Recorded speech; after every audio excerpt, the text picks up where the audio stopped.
Hi, grade second.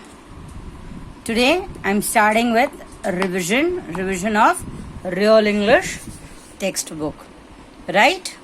I had already shared you the worksheet. If you have not taken yet, you can collect it from school.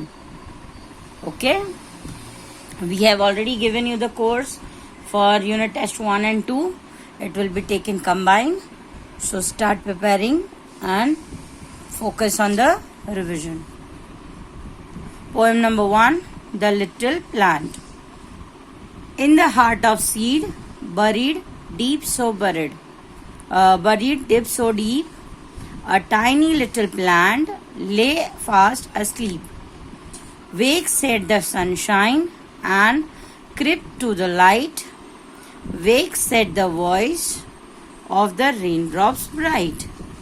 A little plant heard and it rose to see what the wonderful outside world might be.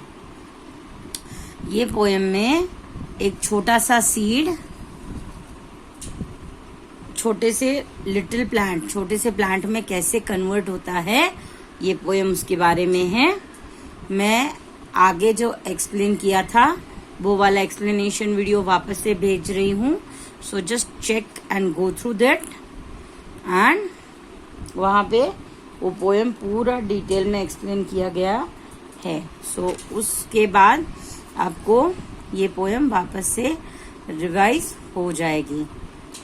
Okay, who is the poet of this poem? The cat Louis Brown. Exercise 1, give meanings for. ये meanings वही है जो यहाँ green area में दिए गए हैं. So you have to learn this. Buried wood dip into the ground, मतलब जमीन को खोद के जब हम उसके अंदर जब डालते हैं, ग्राउंड मतलब ग्राउंड जमीन के अंदर जब हम उसको डालते हैं उसको बरीड कहते हैं. राइट? ले मतलब was laying in a flat position, मतलब ऐसे ही पड़ा हुआ है. क्रिप मतलब मूव स्लोली. जब एक छोटा सा प्लांट उगता है तो वो धीरे धीरे बड़ा होता है. So that is what is called creep. Creep मतलब मूव स्लोली.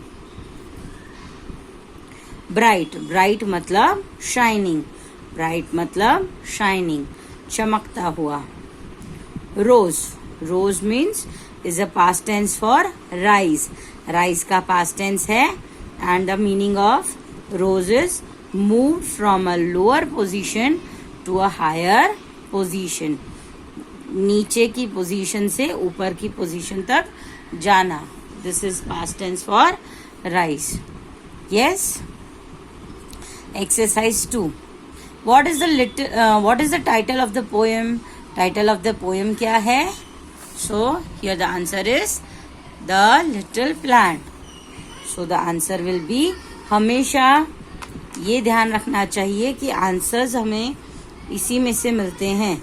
वॉट है तो द लिटिल प्लांट उसका आंसर है और बाकी का ये सेम वापस से आया है. सी, हम ऐसे ही आंसर्स बनाना सीखेंगे. वॉट की जगह मैंने आंसर लिख दिया द लिटिल प्लांट और आंसर है, बाकी का सेंटेंस कंप्लीट है, is the title of the poem. So the answer is the little plant is the title of the poem. हम जैसे ही ऐसे शॉर्ट में आंसर्स बनाएंगे, it will be very easy for us to understand the thing. What is the name of the poet? तो मैंने जैसे कहा मुझे नेम पता है. नेम क्या है? Kate Louise brown. सो यहाँ पे भी मैंने आंसर दिया है Kate Louise Brown. Same way, Kate Louise Brown is the name of the poet. Right? You have to understand how to make the answers. Hope this is clear to you all. And with this, I'll end this class. And your homework is you will complete exercise 1 and 2 in revision worksheet. Goodbye everyone. Goodbye for the day. Bye.